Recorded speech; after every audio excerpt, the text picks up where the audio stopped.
Hello, this is Dr. Jake Abbott, and in this video we're going to be talking about discrete time bounded input bounded output stability. This video presumes that you have watched and understand the previous video on continuous time bounded input bounded output stability, and I'm going to make references to those concepts and sort of compare and contrast discrete time versus continuous time. So if you don't understand continuous time, you'd be better off watching that video again before moving on to this video. So I'm using the term discrete time because the book uses that term. I'd be tempted to just get rid of the time altogether and just say discrete, because time doesn't really have to be a factor here at all. But since I guess things do march forward in some sort of sense, there's no harm in saying discrete time. So I'll keep using that terminology. So in the continuous time video, we saw that the impulse response of a system was very important, and it will be in this case as well. Our impulse response is a little bit different now, so let's just begin sort of laying the groundwork. We're saying for discrete systems or discrete time systems, we're evaluating our system at the next step equal to some linear combination of the states at this step, step k, plus the inputs right now at step k, and then our output, y, at step k, is always equal to some linear combination of our states and our inputs. Okay, so this is our standard discrete system or discrete time system, and so we're going to be interested in the impulse response of such a system. And so for impulse response, we're going to be looking at u as a function of k, and because it is discrete, it only exists on the sample. So if here's 0, here's 1, here's 2, there is no k 1.5, there's no k 2.5. So I'm going to move along here, and I've been at 0 for all time until now, and then right at 0, I'm going to go to a magnitude of 1, and I'm going to drop right back down to 0 afterwards. So this is the impulse response in discrete time. So u of k equals to 1, u of k equals 1 at k equals 0, and u of k equals 0 for all k is not equal to 0. And for continuous time, we were looking, our impulse was defined differently. It actually went to infinity at time 0 and was infinitesimally thin, and the area under the curve was 1. But here there is no area under the curve, and so this impulse is defined differently. It's much simpler in some ways. It just goes to 1 at 0 and 0 the rest of the time. And so this is our impulse response. And if we give our, and just like with continuous time systems, for right now I'm restricting myself to single input, single output systems. So u is a scalar and y is also a scalar. So just like with continuous time systems, if I give this system an impulse response, I will observe some output response. And it sort of be somewhat arbitrary what it looks like. So I give it some impulse response, and the assumption is that it's been 0 up until then, and I give an impulse response, and then I watch this. So here's 1, 2, 3. I watch this thing do something. Maybe it has some sort of exponential kind of decay, but it only exists on the samples. So I call this, so if y of k for u of k equal to the impulse response delta is what I call the impulse response, and I'll call that g of k. So this is the impulse response of my system, g of k.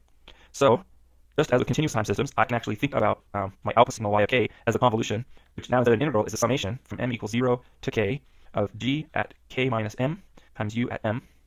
And that's also equal to, these are just equivalent statements, summation from m equals 0 to k of g evaluated at m times u at k minus m.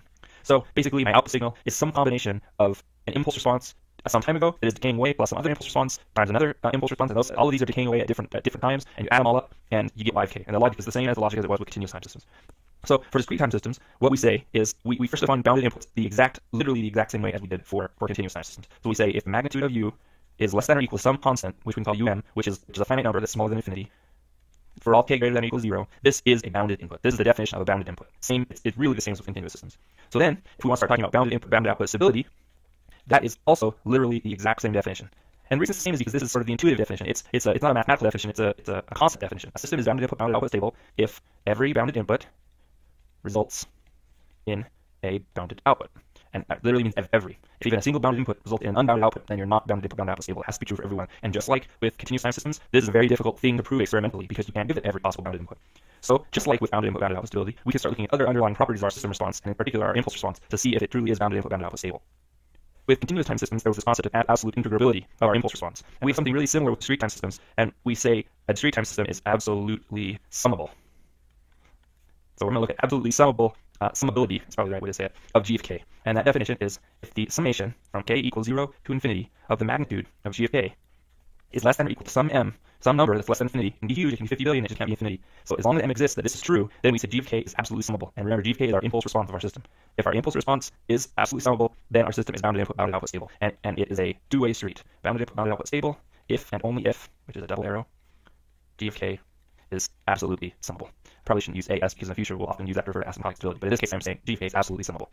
So now this is something you actually can test, because rather than giving your system every possible input and seeing if it's bounded, we just get one input, the impulse, and we see if this interval is less than a finite number. And just like with a continuous time system, with discrete time systems, we can look at the transfer function and we can get sort of some sort of standard system responses that we will see over and over from real systems. So we talked about transfer functions in continuous time system as some g of s. In this case, we're going to have some g of z, which is the z transform of g of k. So if g of k is our impulse response, g of z is the z transform of g of k. And this is a linear transformation that's analogous to a Laplace transform. Laplace transform acts on continuous time systems, and z transform acts on discrete systems, but they have many of the same properties. And it's defined, g of z is defined as the summation from m equals 0 to infinity of g of m times z to the minus m. And so this is like the analogy to the Laplace transform definition. So basically, you can take any signal in discrete time and you can transform it into a signal in z transform, and you go back and forth between these. So if we have our discrete impulse response and we write that in this z domain, so as a transfer function, then, and this is just like any other transfer function, so this is a ratio of our output signal to our input signal. So there are going to be a couple of things that are going to be true for us if our system is bounded input, bounded output stable. So if we're bounded input, bounded output stable, as k goes to infinity, so we're looking at what happens as our signal evolves in time, two things will happen. If, first, if u of k is basically a sinusoidal signal. Now this is kind of a funny thing because remember, it doesn't exist all the time, so when you plot it, it won't look like a straight sinusoid. It looks like something more like dot, dot, dot, dot, dot, because it only exists at these discrete points, but it still looks like a sinusoid. So if we give this kind of input, then we will have the same sort of result as we did for continuous time systems. So we'll evaluate g of z, where z is equal to e to the j omega. We substitute e to the j omega in for z at every location. Sine omega k plus angle of g e at j omega. So you just evaluate your transfer function, substituting in e and j again as the imaginary number, e to j omega for every z, and you see that we get another sinusoid out if we have a sinusoid input, and it is phase shifted and scaled. It's a very similar result of discrete time. And then just as with discrete time, we have a special case, which is a step input. So if u of k is just equal to some constant a for all k, then we get our output approaching something that looks like g evaluated at 1 times a. So again, we can talk about this thing as the DC gain. In continuous time, we had defined the DC gain, we set s equal to 0. For discrete time, we set z equal to 1. But still, it says that if we give a step input, over time, our system will look like a step output if it's bounded input, bounded output stable. And that output is scaled by this DC gain. So just as with continuous time systems, we can look at the poles of this transfer function. So if g of z is equal to some numerator polynomial over denominator polynomial, then this transfer function is bounded input, bounded output stable. If and only if, it's again a double arrow, every pole of g of z is inside the open unit circle. So what we're saying here is we have our real imaginary plane, and we're plotting our poles of this transfer function, and there's this circle that has magnitude 1. So it goes through this point 1 here, minus 1 here, minus 1 here. Every pole has to be in this open circle, and when I say open, I mean does not include the circle. That would be the closed unit circle if it did include the circle. So not including the circle. So if every pole of g of z is inside the open unit circle, then the system is bounded input, bounded output stable. If even a single pole is outside of the open circle or even on the line, then it is not bounded input, bounded output stable. And just like with continuous time systems, the poles of g of z are the same things as the roots of d of z equals 0. Those same terminologies exist. So everything until this point has been derived for single input, single output transfer functions, but we want to understand how this applies to multi-input, multi-output transfer functions. And just like with continuous time, every single element needs to be bounded input, bounded output stable. So we're going to have some big transfer function matrix now that's going to look like some huge thing with all of our little impulse responses. So g11 of k, and down here is g and n of k. Oh, I actually shouldn't imply that these are square. So m, n, let's say, because you can have different number of outputs to the inputs. So every single one of these little transfer functions needs to be bounded input, bounded output stable. And if it is, then your entire multi-input, multi-output system is bounded input, bounded output stable. And again, if even a single entry is not, then the whole system is not.